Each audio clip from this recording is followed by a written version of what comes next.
నమస్తే, నేను ప్రియాంకరావు. తెలంగాణలో ఫోరెన్సిక్ ల్యాబ్ తగలబడిపోయింది. మొత్తం కూడా కాలి బూడిదైపోయింది. ఇప్పుడు తెలంగాణలో ఒక చర్చ నడుస్తుంది. ఫోరెన్సిక్ ల్యాబ్ తగలబడిపోయింది కాబట్టి ఇక ఫోన్ ట్యాపింగ్ కి సంబంధించిన కేసు ఏదైతే ఉందో ఇంతటితో క్లోజ్ అయిపోయినట్టేనా? ఆ సాక్ష్యాలన్నీ కూడా కాలి బూడిదైపోయాయా? ఇంకా ఈ కేసుని మర్చిపోవచ్చా అనే చర్చ మొదలైంది. దీని గురించి రోజు డిస్కస్ చేద్దాం. మనతో మాట్లాడడానికి సీనియర్ జర్నలిస్ట్ సిఎస్ రావు గారు ఉన్నారు. ఆయన అడిగి తెలుసుకుందాం. నమస్కారం సార్. ఎప్పుడైతే తెలంగాణలో ఫోరెన్సిక్ ల్యాబ్ తగలబడిపోయిందో అందరూ అక్కడ ఏమై ఉంటుంది, ఎలా తగలబడిపోయింది అనే అనుమానాల కన్నా ఫోన్ ట్యాపింగ్ కేసు అటకెక్కినట్టే ఇంకా మర్చిపోవచ్చే అనే క్వశ్చన్ ని రేస్ చేసేస్తున్నారు. అసలు ఎలా చూడాలి, ఎలా తగలబడింది? అది ఒక కోణంలో నుంచి ఫోన్ ట్యాపింగ్ కేసు సంబంధించి అటకెక్కినట్టు దానికి సంబంధించిన ఆధారాలు కాలిపోయినాయి అని చెప్పి ఒక కోణం నుంచి చెప్తున్నారు. అవును సార్. ఇంకో కోణం ఏంటి, ఇప్పుడు ఎన్నికలు జరుగుతున్నాయి, మున్సిపల్ ఎన్నికలు. దానికి సంబంధించిన ప్రచారంలో ఏం చెప్తున్నారు, కేటీఆర్ గారు వీళ్ళందరూ బీఆర్ఎస్ పార్టీ వాళ్ళు ఓటు నోటు కేసుకు సంబంధించిన పూర్తి ఆధారాలు ఫోరెన్సిక్ ల్యాబ్ లో ఉన్నాయి, వాటన్నిటిని రేవంత్ రెడ్డి గారే తగలబెట్టించారని చెప్పి వాళ్ళు ఎన్నికల ప్రచారంలో చేస్తున్నారు.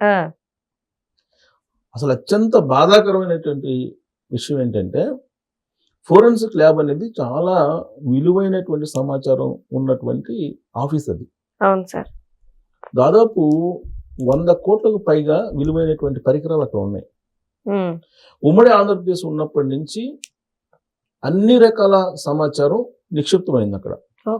ఫింగర్ ప్రింట్స్ దగ్గర నుంచి అనేక ఆనవాళ్లు, అనేకం ఒకటి కాదు అనేక ఆనవాళ్లు నిక్షిప్తమైనాయి. కొన్ని లక్షల మందికి సంబంధించిన ఇన్ఫర్మేషన్ ఉంది. ఇది అసంఘిక శక్తులు కానీ, దొంగలు కానీ, దోపిడీదారులు కానీ, ఇవన్నీ ఉన్నాయి, ఉగ్రవాదులు కానీ, నక్సలైట్లు కానీ, వీటన్నిటికి సంబంధించిన ఇన్ఫర్మేషన్ దాంట్లో నిక్షిప్తమైంది. వీళ్ళు దాన్ని ఒకరి మీద ఒకరు వేసుకొని పొలిటికలైజ్ చేస్తున్నారు ఇద్దరు. దాని సీరియస్నెస్ ఏంటి అసలు? ఎప్పుడో ఉమ్మడి ఆంధ్రప్రదేశ్ లో ఉన్నప్పుడు ఏర్పాటు చేసినటువంటి ల్యాబ్ అది, ఫోరెన్సిక్ ల్యాబ్. దాంట్లో ఉన్నటువంటి ఆధారాలను బేస్ చేసుకొని నేరాలని ఇమీడియట్ గా వాళ్ళు పరిశోధిస్తారు. నేర పరిశోధనకి ఉపయోగపడేటువంటి సమాచారం మొత్తం ఉంటుంది.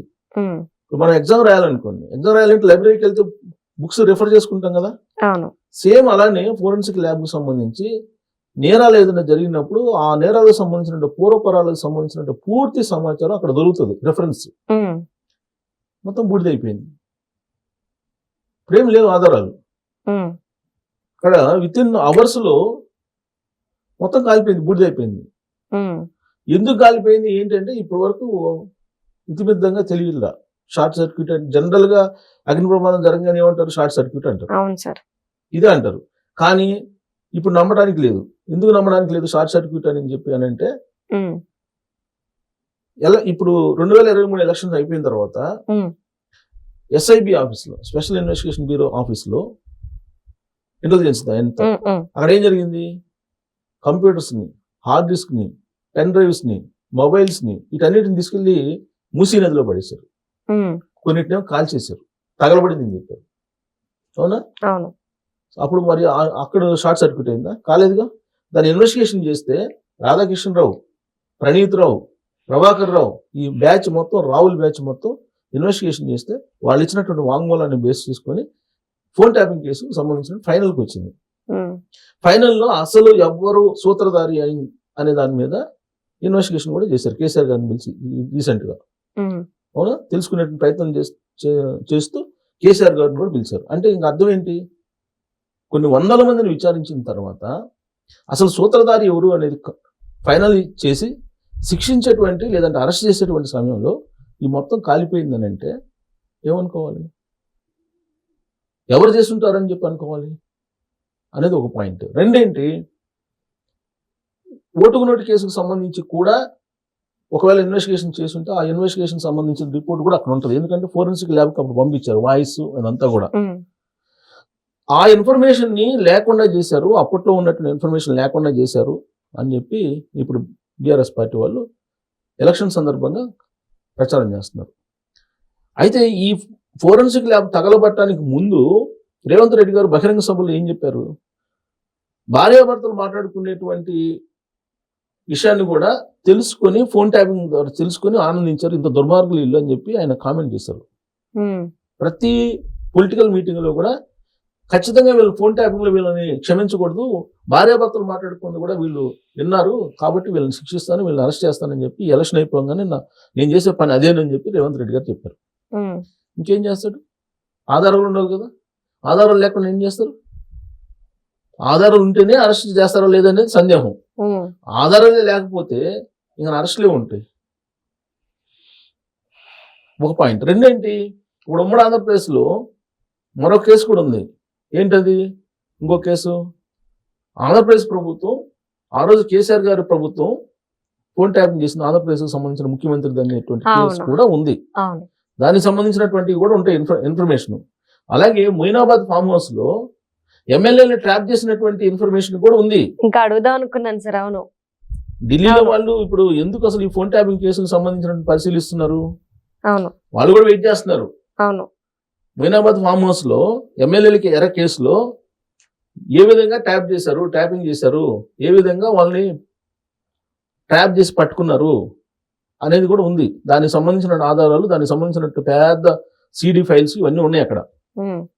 వాటిలో కొన్నిటిని సమ్అప్ చేసేసి అన్ని రాష్ట్రాలకు సంబంధించిన హైకోర్టు చీఫ్ జస్టిస్లకి, సుప్రీంకోర్టు చీఫ్ జస్టిస్కి, ఆయా రాష్ట్రాల్లో ఉండేటువంటి పార్టీల అధినేతలకి అందరికీ ఆ రోజున కేసీఆర్ గారు ముఖ్యమంత్రి హోదాలో పంపించారు.